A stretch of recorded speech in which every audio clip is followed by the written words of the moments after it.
lot of folks been sending me some posts from our brother, the rapper Game, who's based out here on the West Coast in Los Angeles.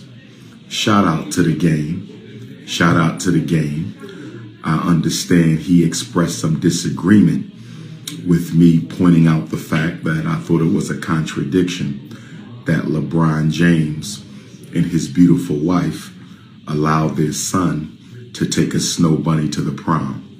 So here's what I will say to my brother, the Game. First of all, I'm not going to go back and forth. I'm not interested in a war, and I'm not interested in a war of words. I don't want to go through what my North Philadelphia brother Meek Mill went through with the Game. I said, I do not want to go through what my North Philadelphia brother Meek Mill went through with the Game. I don't have a need to prove my manhood to nobody, and I don't have a need to convince anybody of my manhood. So this is not going to be no East Coast, West Coast. It's not even going to be a beef. The brother expressed his opinion, and I'm going to express mine again for all to hear, including the Game. As a revolutionary Pan-African nationalist, as someone who is committed to the ultimate liberation of African people, I reserve the right to critique the behavior of any African. And I reserve the right to constructively criticize the behavior of any African if I deem that behavior to be in direct contradiction of what we as Black people, and particularly we as Black men, need to be doing. Lebron James is a man who I respect. I think he's been a great role model for Black boys. I don't consider him to be a political activist at all, but I do consider him to be a good role model for Black boys. And because so many young Black men look up to Lebron James, rightfully so. He has a Black wife. He stayed out of trouble. He's went straight from high school to the NBA, and he has kept his image and his life squeaky clean. He is definitely an exemplary Black man. With that being said, he is not perfect. And with that being said, like all humans, we engage in contradictory behavior from time to time, and it doesn't hurt that somebody exposes that contradictory behavior. I did not destroy, I did not disrespect, I did not malign Lebron James. I did not cancel him. I said it was unacceptable, irresponsible, and politically dysfunctional for a man of his stature, with the amount of Black boys who look up to him, to allow his son to take a white girl on the prom. If Game disagrees with that, I respect his right to disagree, but I am not backing down from my position. I don't scratch unless I itch. I don't dance unless I like the music. It was irresponsible to do that, because the unspoken message in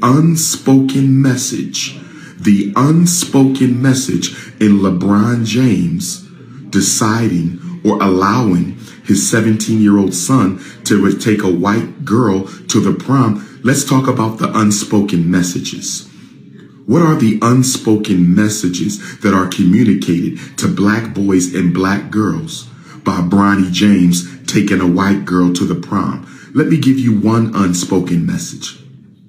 One unspoken message is that although Lebron James may have a Black wife, he does not have a problem with his son having a white wife. Although LeBron James has a Black wife, he does not have a problem with his son having a white wife. That's one unspoken message. Another unspoken message to Black girls all over the country is, I'm still not good enough. I'm still not good enough. Even LeBron James doesn't have a problem with Black men dating outside the race. And for anyone to hint at saying his son taking a white girl to the prom is a non-issue is absolutely a fool or politically uneducated. Everything you do is a political statement. Everything you do is a political message. Everything you do has political repercussions. We are living in a country where educated black men date and marry outside their race more than the men of all other races put together as a percentage of the population. I know that. You know that. LeBron James knows that. I am not discounting the good things he's done, nor am I dismissing him as a role model for black boys. I do not have a problem with LeBron James, but the decision to let his son take a white girl to the prom reinforces an unspoken message that black women and black girls are insufficient to be the queens for black men. And that is a dangerous message. And someone as public and as popular and as prominent as LeBron James should have exercised better decision-making skills. We all make mistakes. We are all adults.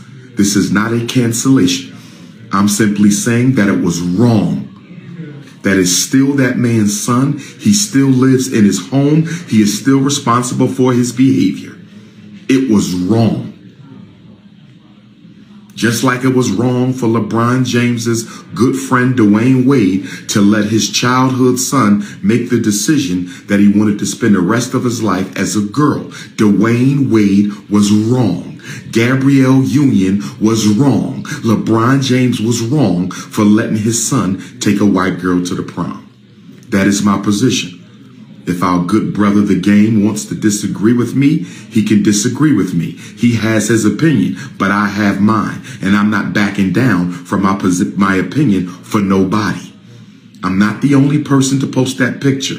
He posted it himself. He is a celebrity as a child, and his father is a celebrity, one of the most prominent celebrities in the world. So that picture of LeBron James's son and his Snow Bunny prom date was already seen by tens of millions of people all around the world before Dr. Umar posted it. So let's not be disingenuous about this and try to make it look like I somehow got my hands on a picture that the world had not already seen.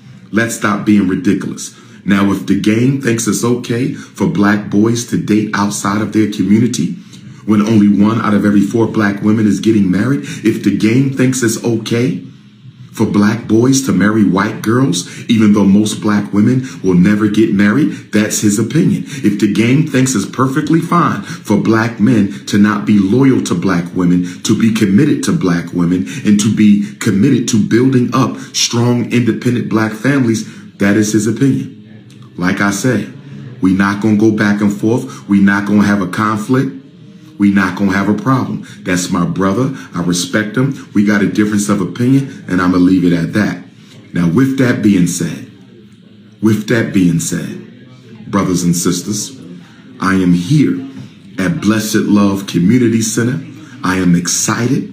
I am happy. I am in good spirits. I am in high spirits, and I'm about to drop the Marcus Garvey grenade on the stage. Because one thing about me, I speak the truth whether you like it or not. One thing about me, I'ma hold the line for our ancestors whether you like it or not. One thing about me, I'm not interested in getting a stamp of approval by the white power structure. One thing about me is I stand on principle. I don't care what's popular. I don't care who is popular. I said I don't care what's popular. I don't care who is popular. I care about the liberation of African people. And if you care about the liberation of African people, we can have a conversation. If you don't care about the liberation of African people, that's all right. We can respect each other, agree to disagree, and go our separate ways. This is the Prince of Pan-Africanism.